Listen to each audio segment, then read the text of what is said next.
வணக்கம் நண்பர்களே. இன்னைக்கு எல்லாருமே பார்த்தீங்கன்னா வாழ்க்கையில் ஒவ்வொரு துறையிலும் போட்டி போட்டுக்கிட்டு இருக்கோம், போராடிக்கிட்டு இருக்கோம், ஜெயிக்கணும்னு ஒரு வெறியோட வேலை செஞ்சுக்கிட்டு இருக்கோம். அங்கே நிச்சயமாக எதிரிகள் இருப்பாங்க. அவங்கக்கிட்ட நம்ம போட்டி போட்டு ஜெயிக்கிறது ஒரு த்ரில்லிங் தான். ஆனால் துரோகிகள் கூடவே இருப்பாங்க, பக்கத்தில் சிரிச்சிட்டே இருப்பாங்க, நேரம் பார்த்து முதுகில் குத்திடுவாங்க. அதனால் நிறைய விஷயங்களை நாம் தெரிஞ்சுக்கல அப்படின்னா நம் அருகாமையில் இருக்கக்கூடியவர்களால் நாம் தோற்கடிக்கப்படுவோம். அதனால் சில விஷயங்களை உளவியல் ரீதியாக நான் தொடர்ந்து ஒரு தொடராக கொடுக்க போகிறேன். அதில் இன்னைக்கு முதல்ல சில விஷயங்களை பார்க்கலாம். அதாவது நீங்கள் ஒரு நிறுவனத்தில் வேலை பார்க்குறீங்கன்னு வச்சுக்கோங்க. உங்கள் மேல் அதிகாரி உங்களை தான் முதன்மையாக நம்புகிறாரு, நீங்கள் தான் அவருக்கு அடுத்த சாய்ஸ் அப்படின்னு நினச்சிக்கிட்டு இருக்கலாம். இல்லை உங்கள் உடன் பிறந்த உறவுகள் சில பேர் இருப்பாங்க, நம்மளை எங்கேயும் விட்டு கொடுக்க மாட்டாங்க, நம்ம தான் அவங்களுடைய பெஸ்ட்டு அப்படின்னு நினைப்பீங்க. இல்லை ஒரு அரசியல் துறையில் இருக்கலாம், தலைவருக்கு அருகாமையில் இருக்கிறோம், எதுனாலும் நம்மளை கேட்காம செய்ய மாட்டாங்க, அடுத்த சாய்ஸ் நம்மளாக தான் இருப்போம்னு நினைப்போம். இல்லை எங்கேயாவது விளையாடிக்கிட்டு இருக்கீங்க, ஒரு அணியினுடைய தலைவராக இருக்கிறாங்க, அவங்க உங்களை தான் முன்னுரிமை கொடுக்குறாங்க, எதுக்குமே உங்களை தான் முன்னிலைப்படுத்துவாங்கன்னு நீங்கள் நினச்சிக்கிட்டு இருக்கீங்க. இல்லை உங்கள் நட்பு வட்டத்தில் மிக நெருங்கிய நண்பராக நீங்கள் நினைக்கக்கூடும். எதுவுமே நம்மக்கிட்ட தான் பகிர்ந்துக்குவாங்க, வேறு யார்ட்டையும் சொல்ல மாட்டாங்க, நம்மளை கேட்டுட்டு தான் செய்வாங்க. இப்படி எந்தெந்த துறையில் இருந்தாலும் நம் அருகாமையில் நாம் முதன்மையாக நினைக்கக்கூடிய நபர் அல்லது எல்லா விஷயமும் அவங்ககிட்ட நம்ம பகிர்ந்துட்டு இருப்போம். அவங்களும் நம்மளை தான் நம்புகிறாங்க நம்ம நினச்சிட்டு இருப்போம். இது எப்போ உடையும் தெரியுமா?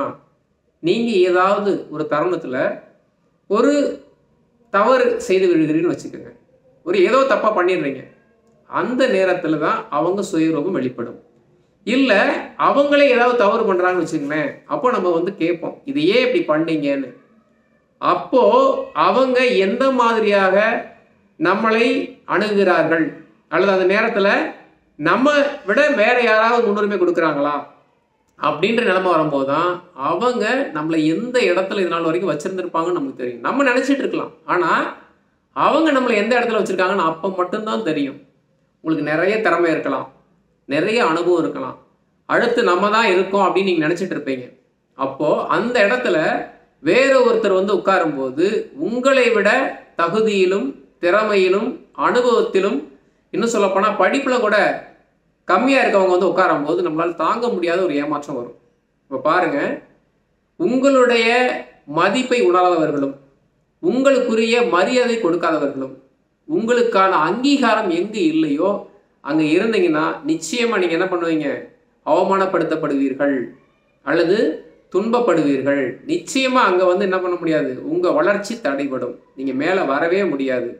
அப்போ ஒருவருடைய வளர்ச்சிக்கு மிகப்பெரிய முட்டுக்கட்டை என்னன்னா, உங்களுடைய தகுதிக்கும் திறமைக்கும் உரிய அங்கீகாரம் கிடைக்காம இருப்பது அல்லது உங்களது மதிப்பை குறைவாக எடை போட்டு அங்கே என்ன செய்யறது, உங்களை மட்டம் தட்டுறது.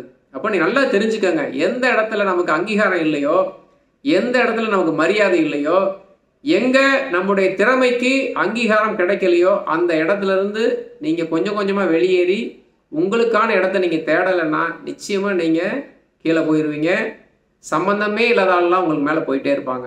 நல்லா ஞாபகம் வச்சுக்கோங்க, உளவியல் ரீதியாக எதிரிகளோட ஜெயிச்சிடலாம், ஆனால் கூடவே இருக்கக்கூடிய துரோகிகள் நீங்கள் கண்டுபிடிக்க முடியல அப்படின்னா எங்கே போனாலும் துன்பமும் வலிகளும் வேதனைகள் தான் நிறைந்திருக்கும். நம்ம அந்த இடத்துல இருந்து வெளியே வரவே முடியாது. துரோகிகள் அதான் சொல்லுவாங்க, ஒரு புதைகுழி மாறி கண்ணுக்கு தெரியாமல் இருக்கும், எப்போ வேணால் நம்மளை உள்ளே பிடிச்சி இழுத்துக்கும். ஸோ யாரையாவது ஒருத்தர் டிபெண்ட் பண்ணி அவங்க தான் நமக்கு எல்லாமே, நம்மளை எல்லாம் பார்த்துக்குவாங்க, அவங்கக்கிட்ட நம்ம பொறுப்பு ஒப்படைச்சிட்டா போதும்னு நினச்சிருப்பீங்க. அவங்க என்னைக்கு காலை வாடுறாங்களோ அன்னைக்கு முடிஞ்சது மொத்த கதையும். அதனால் உங்களுடைய சுற்றி இருக்கக்கூடிய நபர்களுக்கு நீங்கள் தெரிஞ்சோ தெரியாமலே தவறு பண்ணுங்க.